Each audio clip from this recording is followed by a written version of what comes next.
Hello everyone, welcome back to the channel. So today we are diving into one of the most overlooked but crucial parts of your body when it comes to the recovery, movement and pain management. That is none other than but the fascia. So what is it and why should you care, especially if you're rehabbing an injury? Let's break it down. To understand this, we have to know what is fascia is. So the fascia is a thin layer of connective tissue that surrounds and holds every organ, muscle, bone, and nerve fiber in places. Think of it like a 3D spider web that runs throughout your entire body, providing structure, support, and separation. It's made primarily of collagen and is both flexible and strong. So there are three main types. The first type is the superficial fascia. It is just under the skin. The second is deep fascia. It is around muscle and bones. And the third one is visceral fascia that forms around the organs. But what is fascinating is how fascia is not just a passive wrapping, it plays an active role in movement, stability, and even pain. Then why fascia matters in rehab? When fascia gets tight, dehydrated, or injured, it can restrict movement and contribute to chronic pain. That's why addressing facial health is crucial in rehab. Let me give a few examples.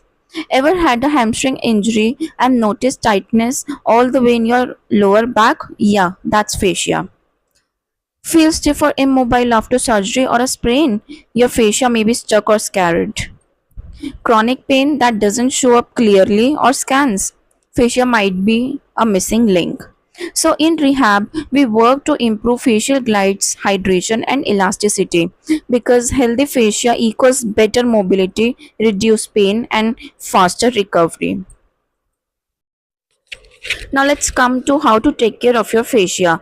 Here's how you can keep your fascia happy. The first one is move regularly. Fascia responds to motion, staying sedentary causes it to stiffen. The second one is hydrate well. Fascia needs water to maintain its glide and elasticity. The third one is use self myofascial release.